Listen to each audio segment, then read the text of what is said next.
Hello and welcome to the Walk in Love podcast. I'm TJ. And I'm Brooke. And today we're going to talk about going from sinkholes to fountains.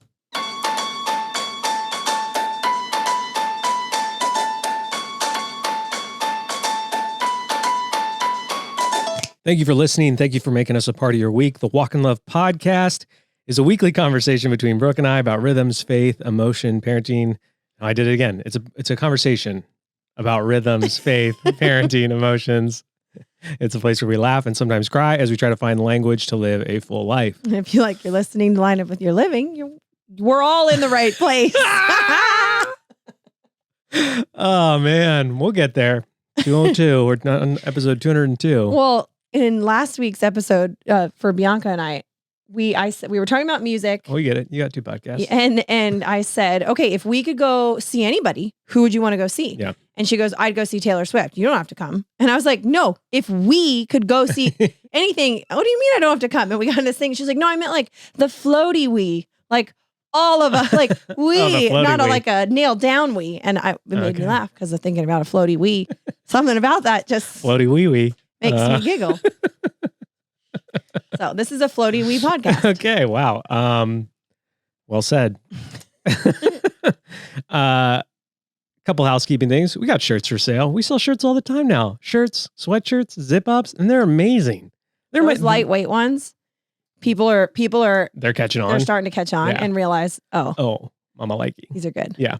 So yeah, check out our site, shop.walkinlove.com for some good stuff. Mm-hmm. Right? Yeah. And then I just feel like it feels like I haven't recorded a podcast in a while, which is not true, but because of the week that I had, yes, it feels like I have lived a year. And I feel that deeply, not so much in the last week for me personally, but there are moments in time where we sit down for a Friday dinner or there's some sort of like consistent marker in time, kind of like recording the podcast. Yeah. And I think my whole life has changed since the last time this happened. Well, that feels true to me. Yeah. And I'm not on a being very dramatic. real level, which I'll get into. I'll talk about my week. But yeah, I just feel like when I get to that moment, I'm like, hey, let me recap so people know what we do. Yeah. So we sell shirts. I love that. You can come and stay with Brooke for Moms on Maui. Yes. There's only 6 spots left, I think. Yeah. So come with a friend. Boom. Yes. Convince a friend to come. I love that. Yeah. And the other thing that we've been working on somewhat secretly is a new Tiny Rhythms. So totally different, but not. Totally different, but not. That's the... It's not, but it's also completely different. It's been a long road to get to this point, filled with lots of frustration, not a lot of celebration. No. Which is, we should do a whole podcast Love on it. that. I'm going to write down Tiny Rhythms podcast. Yes. And we should do that right before we launch what is now version 3.0. That's a good idea. That's a good marketing idea. Yeah. So, I think it'll make people who listen want to buy it. Should I write that down? Yeah. Might buy product. people. Might tell floaty people we, all for sale at sale.com. website. Yep. Okay. Cool.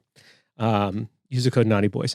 So yeah, I feel like I need to like fill people in on all the things because it feels like I've been gone forever, which is not true. Yeah. There's a podcast episode that came out on Monday. Yeah. That's crazy. Yeah. Yeah. So why don't you also Still Beauty Counter. Still Beauty, yes. And Brooke does Beauty Counter. Yeah. I don't know. I have not been given the actual dates of the Friends and Family sale, but we have 2 really big sales a year. We have a Friends and Family sale in the spring. Or gentlemen. And then we have, like the normal big Black Friday, Cyber Monday. Okay. One. But Friends and Family is coming. It's coming. It's usually you can feel it like on the horizon. Mid-April. And so I say that to you now to say that if it were me, I think the smart thing to do is request your free samples now. Smart. So that you have time to get them. You have time to try them. Where would I do that? Where would we? Where would we, all of us, the floaty we would go to walkinlove.com. I do not. /easy I just want to put it on the record that I'm not a fan of floaty wee. No. Because it sounds like we, like pee. Like I know. Like That's it's why floating it's in the wind. That's why it's funny. It's just kind of wiggling around. Anyway, I think it's smart to figure out what you Yeah. like and what you might need, and know that that a big sale Yeah, is coming. and then you can buy it. So you can start to save, you can start to plan and budget for it. So then when the sale happens, you can actually make the most of it instead of just like panic buying during a sale, which is great too. It's still on sale. Great. But anyway, that's or if they don't do samples, they can always just message you and you'll send them like a video and all this kind of stuff. Yes. Just like, it's always funny when you do that to people and they're like, oh, I didn't think you'd actually respond. You're like, who did you think was going to respond?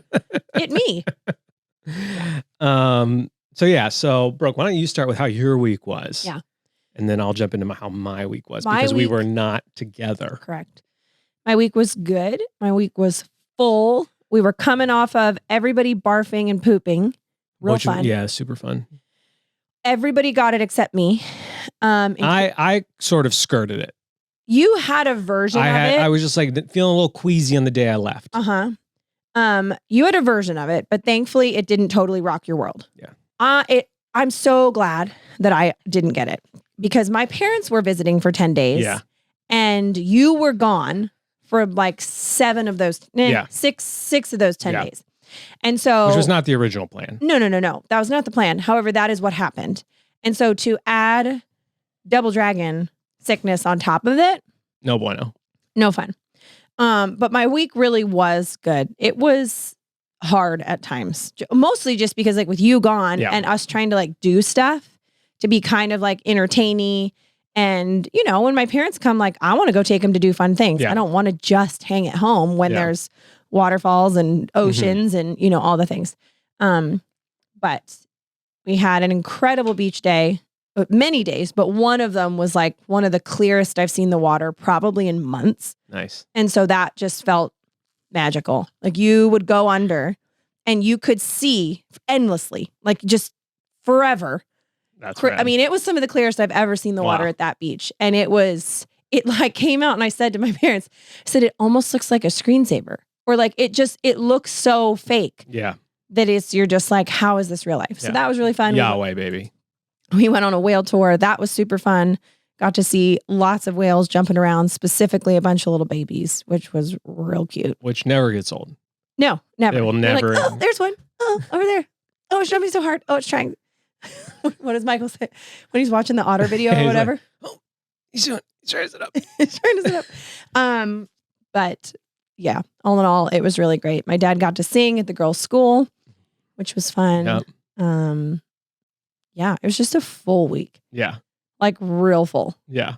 And so, yeah. And on top of it, I had absolutely zero communication with TJ. Yes. Who was literally off the grid. Off the grid, baby. I'm off the grid.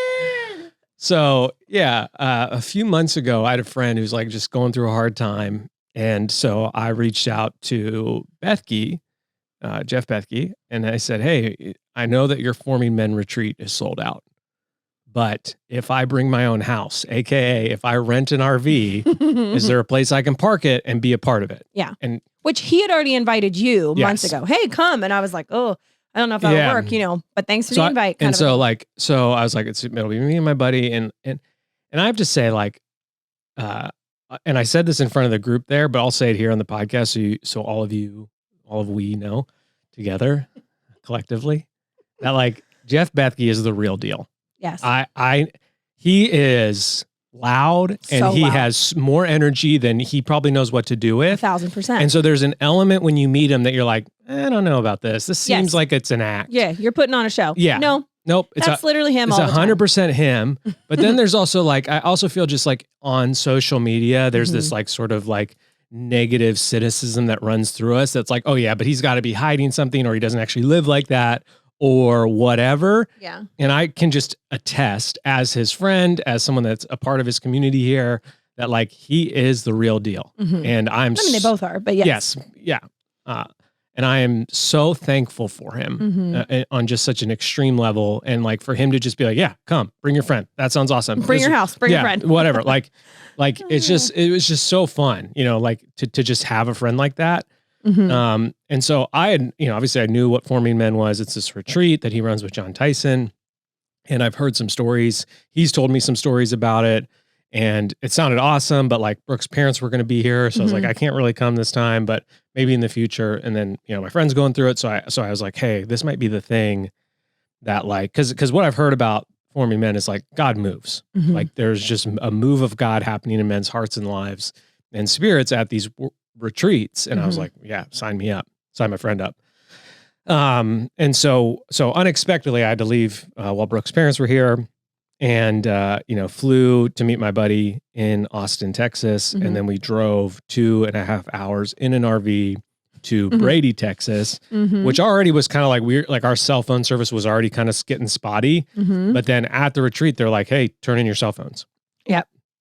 And like, what's interesting is like, you get all the email. I didn't get any of the emails that's like, hey, you've signed up, because I didn't sign up. Oh, about the retreat. Yeah. You mean. But I knew that. You knew it was coming. Yeah. It But he's wasn't a like, surprise. but Jeff was telling me that like, there are guys who like don't read those emails, Ooh. and they're like, hey, turn your phones in. The guy's like, what? Yeah. Oh man. Let me call my wife real quick. And Yeah. so I was legit off the grid, phone off for 3.5 days. 3.5 almost days, 4, yeah. almost 4 days by the time I got back to civilization. And honestly, I kind of predicted that this might be a Mount Rushmore of the year, Mhm. and I have a hard time seeing 4 things surpass it Mm. already. Yeah. Just a powerful move of God. John and Jeff are thoughtful and just such great teachers. And the guys, the guy that they had leading worship, whose name I'm blanking on, which is going to drive me crazy. Mhm. Like Jeff got up when we first got there and was like, I just want you to know that this person, whose name I cannot remember, Mhm. which is so irritating, is an actual worship leader. Like he will actually lead you into worship, lead you into the secret place, and not just stand up here and lead you in song. Mhm. And it was so true, like Yeah. powerful. And then at the end of that first session, Jeff got up again and was like, we've been doing this now for 3 or 4 years. We've had 7 of these. I've Mhm. never heard men sing so loud. He posted that to his story. Yeah, it was. To which people responded and said, is it bad that I know TJ because of his flannel? People noticed your flannel in his stories and were like, there's TJ. It's my only one. I'm aware. Oh, yeah. So it was just like, it was so powerful. The teaching was so good. I'm crying, I'm singing, I'm smiling, I'm laughing. My friend had this incredible encounter with the Spirit of God Mhm. that if I talk about too much, it just like wrecks me and moves me to tears. Mhm. At the end of it, he just kept saying, oh, I feel so much lighter. I feel so much lighter. And I'm just like, man, isn't that what the Spirit of God does to us? Mhm. Like, who's with us always. yeah, who's always with us. Yeah. So I was there, and I think that there's so much to unpack about my time there. I literally have like 20 pages of handwritten notes. Yeah. Most of we which can take our time to yeah. get through almost integrated stuff. Yeah. But yeah, it was just so cool. And it kind of was like, I loved it because I'm like, yes, this is what we try to do for Moms on Maui. It's like this very intentionally thought out. I know. I sent you a text and I was like, should I take away their phone? No, I'm not going to do that. Yeah. Not without warning you significantly. that's what's coming. I did think about adding it in for like a day. Yeah, just like make a 24-hour. Just like put them on airplane boats, so you can still take all the video and all the photos and have all the things, but like maybe there's something there. And so so it was just super good, and I'm just so thankful for Jeff and John and the whole team. Yeah. That just allowed me. And then I just kept telling. So Jeff has friends of ours do the food. They're like sommelier level 3 and a incredible pastry chef, and they cook over open fire, and they're just like incredibly like ultra 5-star talented restaurant cooking people. Yeah. And they do the food for these events. And so as I was leaving, I told Aubrey and Matt that the last thing that you said to me was like, I'm so jealous of the food you get to eat. 100%. I was like, they're all going to be there and they're all going to be making you food over and over and over. It was like, do they need help? No, we like, there was one point where I was like having trouble falling asleep because I was so full. Oh my word. And I'm not like a big eater. I don't eat. You don't feel that often. No. And so but that's how good it was. You just kept going. I was just like, I just have to, just one more bite, just one more donut, one just more one more chocolate chip cookie, just one more piece of, like, it's just so good. How did you personally feel about your phone being off? Not even like off. You turn your phone off. Yeah. Sometimes. I mean like off and then you being somewhere so in nature and so different. It's one thing to like turn it off at your house and then like still go do the laundry and all that kind of stuff. Well, definitely like obviously I've taken a different approach to screen time this year with downloading Opal, which I think is the right approach for the long. Yes. It's the sustainable approach. But I did feel like I can do Opal and still turn my phone off. Yes. Those aren't mutually exclusive. So it was kind of like a refresher of just like, oh yeah, I do really enjoy this. Yeah. And so I can live a couple of days without my audiobook, which is usually my like excuse. Yes. I loved it. Like, and I think all the guys loved it because when they started handing them back out, every guy was like, oh, thanks. You know, like I'm psyched to call my wife and talk to my kids. Yes. Like the community, like you would call a landline from landline to landline. Yeah. Like I'm excited to call my people. Yeah. But it was cool. So like we would have sessions in the morning. We'd wake up. We'd have, you know, some sort of like bonkers breakfast. And then we'd go. I hope that's all the menu said. Yeah, bonkers breakfast. 9 a.m. bonkers breakfast. And then I didn't pick up this, but my friend picked up on this. That Jeff always says 10 out of 10. No notes. Yes. And he said it about every meal. And now like I can't not hear him say it. 10 out of 10. Am I wrong though? Am I wrong though? Tell me I'm wrong. I'm not wrong. Am I wrong? No.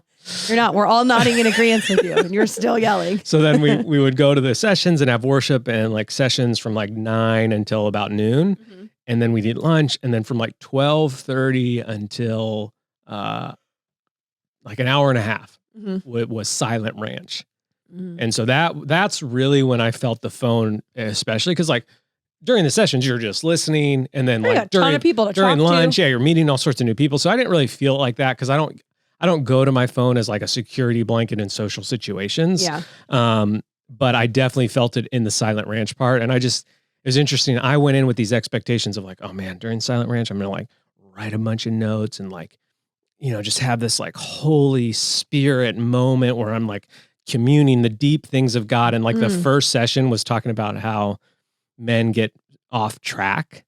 And one of the parts that he talked about specifically, hold on, I'm going to open my notebook, was about like how we often get off track. Hold on here. Let me find it. There's a bunch of dynamics that lead us to getting off track. Discouragement, uncertainty, criticism, disappointment, and worldliness. And so when he was talking about the disappointment dynamics, he was like talking about like addressing your disappointments. And I like naming them? Yeah. Like or just like, yeah, I guess like we talked about it one time when we talked about the voice of the heart, how like he talks about like you got to feel your feelings. When you say water under the bridge, those feelings go somewhere and you have to address them or they're just going to build up elsewhere. Yeah. And kind of harden your heart to the joy that the Lord has for you, to the life that the Lord has for you. And so I felt kind of convicted when he got to that disappointment dynamics because I've been dealing with some disappointments these last 2 years, you know, and I've been pretty open with those on the podcast to the collective we. And so I felt like during my first Silent Ranch time, I felt like the Lord was just like, hey, you got to write these all down. Like, and so I went, you know, I knew that there was like a silent time on the ranch. I was like, oh, it's going to be so awesome. I'm going to like read my Bible and like this refreshing, with the Lord, and I'm going to come back. Yes. And I'm going to come back. And I literally spent the first half hour writing everything I was disappointed in on a piece of paper. Yeah. And it like wrecked me. Yeah. I'm sure if I did that, it would do the same. In fact, I would like to do that. And it wrecked me in the fact that I was unaware of of how much of it I was carrying. Yeah. And it was some big stuff. Right. And it was some like teeny tiny stuff. Like I'm not the weight I want to be, or, you know, I don't eat like I want to eat. My business doesn't do as well as I want it to do. Like it was also like, honestly, there was a lot of self-centeredness revealed in the way I look at life and the way I interact with people. And so, yeah, so expecting this like bird tweeting. I should journal one of those moments. Just like, just almost like, again, just wrestling, you know, and just writing. And my handwriting got so sloppy by the end because I was like, you know, frustrated and tired. And so after that, I kind of picked up, I ripped the piece of paper out of my journal and I just like held it in my hands and just like crumpled it up. And then I walked literally a riverbank 45 minutes. Yeah. And just like let it all go. Yeah. Or as much of it go as I could, Yeah. And then that night I threw the piece of paper in the fire. But man, I definitely failed to lead, which is kind of what the topic was about, like why men fail to lead. Because why they fail to lead.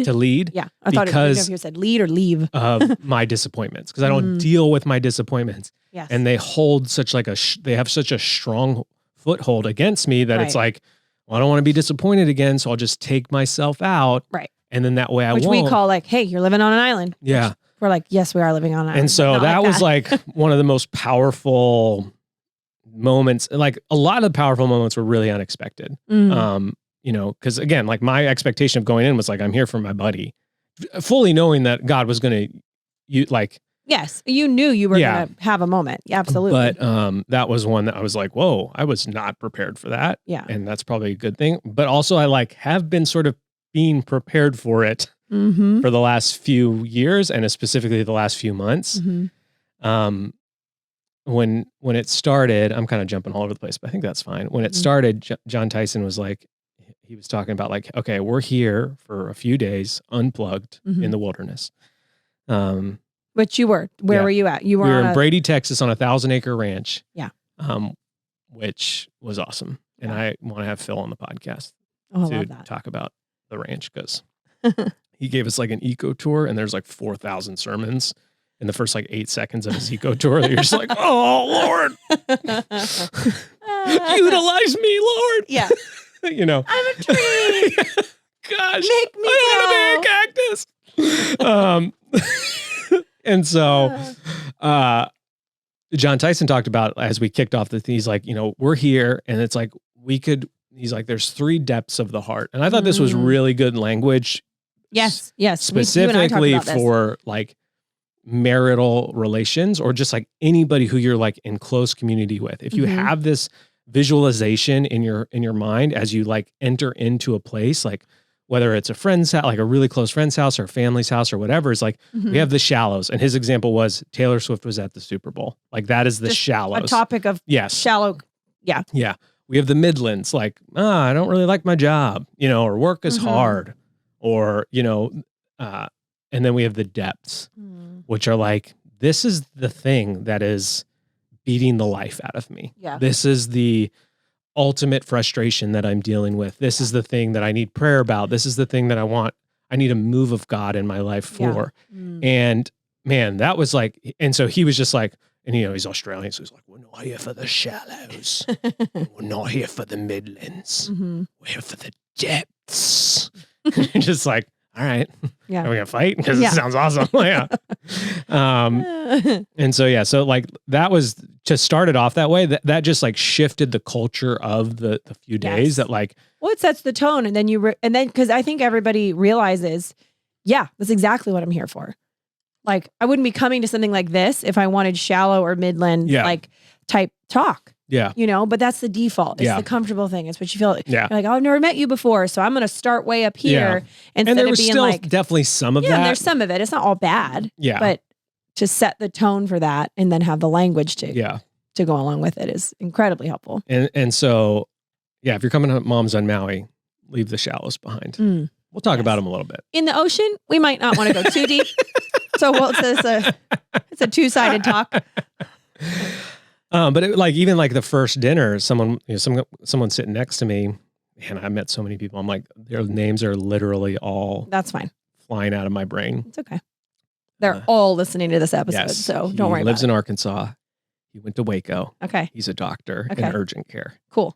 That's enough. That's enough. I love that. Yeah. Okay. But his name is Quabity. Nathan. Schwabity. Bill. Quabity. Derek, or I think Derek maybe. Anyways, he's sitting next to me.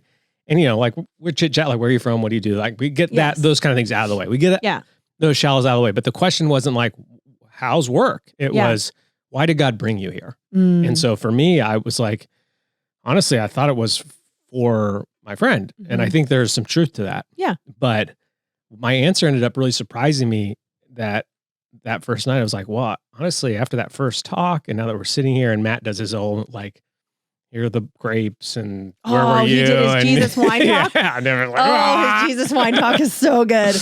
Makes me want to drink heavily. And I don't even like wine. I'll let him know.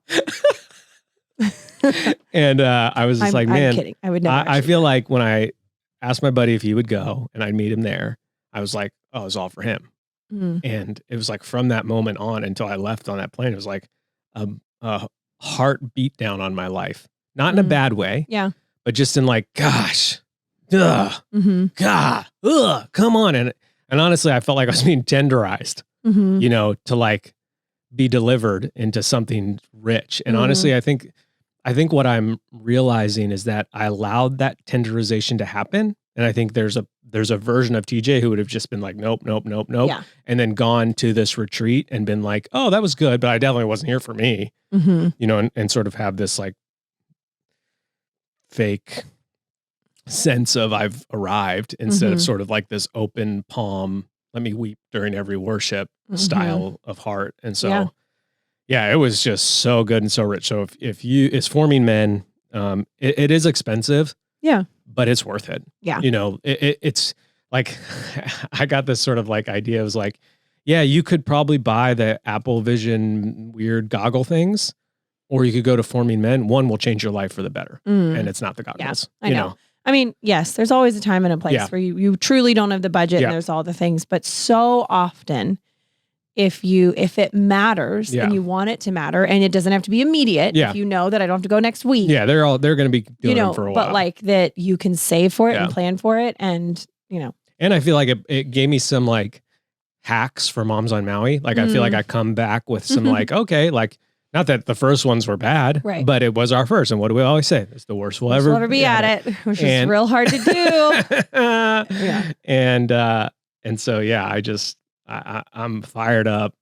And we just kept saying over and over again, like, yes, this is an experience and you'll have a spiritual high from it for sure. Yeah. But like this, like the same spirit that led you into what you felt and what you were moved by and how you prayed and how you worshiped, that Holy Spirit is with us every day, which we talk about. Yeah. It's always with us. And so like, don't think, oh, that's just that was for fake that. because it was there or that. Yeah. And so I wanted to share just one story before we go. And obviously we'll talk about more of it, I think, as it comes up. I think it made me realize a lot that like I have prepared talks for the podcast. It made me feel like, yeah, I think I could be a little bit more thoughtful in podcast prep and some of the things we do. So that was encouraging. But one of the things, so we started with this depths, shallows, Midland talk. And then he talked, and then John Tyson talked about sinkholes, and he pulled up a bunch of pictures. And so he was like, you know, sinkholes are really interesting because basically what they consist of is, for the most part, this is how a sinkhole is like formed or created. I'm sure there are a million ways, and if you're a sinkhole scientist, I'm probably butchering it. But so specific. Please. What do you do for a living? I'm a sinkhole scientist. Yeah. I'm gonna start saying that because I don't think anybody would argue. Yeah, I'd be like, oh wow. I'd be like, that's cool. I sell t-shirts on the internet. And so at shop.walkinglove.com. And so for the most part, a sinkhole is caused by, there's usually like, you know, water running underground. You know? Which is normal. You drill a well and you hope to find water. You do anything and you hope to find water. And so when that water dries up, that space in the ground now is empty. Yes. And that's what causes, you know, like it collapses in. The pressure from the top is unsustainable by what's at the foundation. And so he was talking about these sinkholes and how just like so many men, you know, again, this is a men's retreat, are living a life ready for a sinkhole. Like they are living under immense pressure, financially, emotionally, physically, culturally. And they're, you know, and we've talked about that. They're also being told they're the worst being of all time. No one needs them. Men are toxic, all this kind of stuff over and over and over again. Every movie kind of tells that same story now. Every show kind of tells that same story. But because they aren't attached to the spring of life, they can't handle the pressure. Yeah. And it's why we've seen even, you know, men in church leaders in church fall to sort of tragic, unexpected, terrible outcomes because they couldn't handle the pressure of their life. Yeah. Not because the pressure is too strong, but because they aren't allowing the living water to flow at the foundational level. Yeah.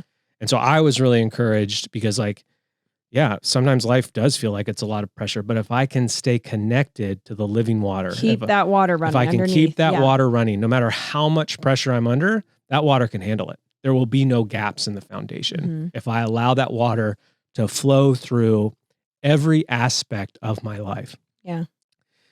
And so that was super powerful. But then here's where God turned it up to 11. We're around the fire and we're chatting. A couple of there was a guy from Maui there that I knew, and then we're like in this little small group talking, and he's asking us about the night and stuff.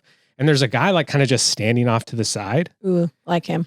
And I'm like, hey man, why don't you join Sinkhole us? scientist. Yeah. I'm like, why don't you join us? And so he sits down, and like, it's like how, and you just tell like shoulders sagging, posture not great. Yeah. Just like you tell it like something was heavy. And, he starts to share about his life and his story. And me and this other guy from Maui, who the guy from Maui was there to like basically just pray for people, I love and that. so like, can we pray for you? And so we started praying, and there's maybe 3 or 4 times in my life when I'm praying that I'm just like, whoa, these aren't my words coming out. Yeah. One of them happened at Integrated one time, and then one of them happened there. And I feel like I have 2 others that it's happened. But anyway, so we start praying, and I get this picture in my mind of this water flowing, underneath the surface of our lives, for example. Yeah. And it's like, if we let that water dry up, we will have sinkholes, and the pressure will be too much to bear. And that's where people like fall into sin or temptation or, just making bad decisions. Like there's just a lot of ways that sinkholes can show up in our lives. Yeah. But it's like, but if the water is flowing consistently and constantly through every areas of our life, like that we are just like an extension, like that the Holy Spirit is so rich and abundant in our lives, that water will be so much and build up to such an incredible degree that it will have to burst go somewhere forth. Yeah. And so I was praying for this guy. I was like, I just get this image that like, if you just press in, and maybe it was for him, and maybe it's also for you listening, that like, if you just press into what the Lord has from you, you will go from like a dry well to like a geyser, like a fountain of living water. Yeah. And while I was praying with him, I got this image of the water bursting out. And then I was like, I don't know if and I told him about this afterwards, and I was like, I don't know if you've seen the movie Moana, which I have like 7,000 times. 700 million times.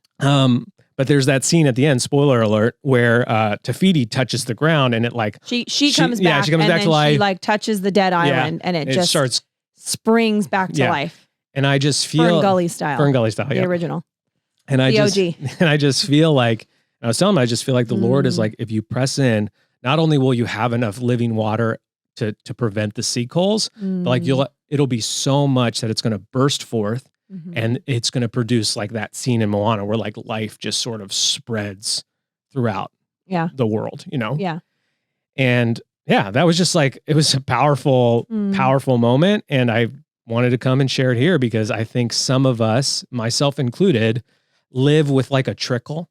It's just enough to prevent a sinkhole, but we're still not certain one isn't coming. Yeah. Like just enough to maybe like, at one point, one of the examples was like there was a point of like confession, and it was like, do you have any sins that like if someone got a photo of you, they could blackmail you with? And it was like, I was like, I don't. Yeah.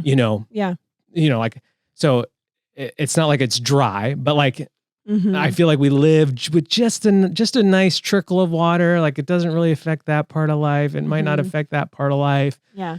But it's just enough. You're saying it's just enough that you're still not certain one isn't coming. Yes. And that's where that like fear and anxiety and that constant like swirling buzz of like, is it around the corner? Is like exhausting. Yeah.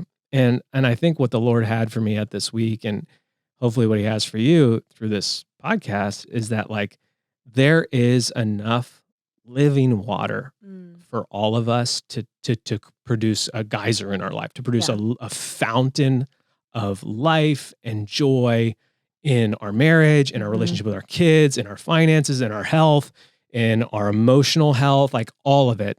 But we have to stay connected to the source. Yeah. And so I felt super convicted of like, I don't know if I'm doing a great job at that.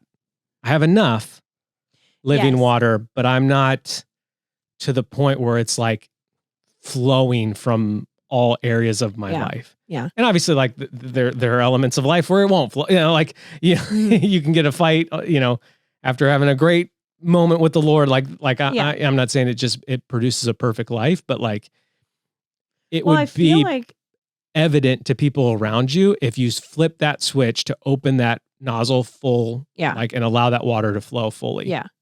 Yeah. And I feel like having that visual picture, there so often, not always, but so often, doing the things that we know will bring us closer to Jesus and help us grow, and all the things, like sometimes they can feel very like boring or like required or like, well, you can't make me do that. Like, blah, blah, blah.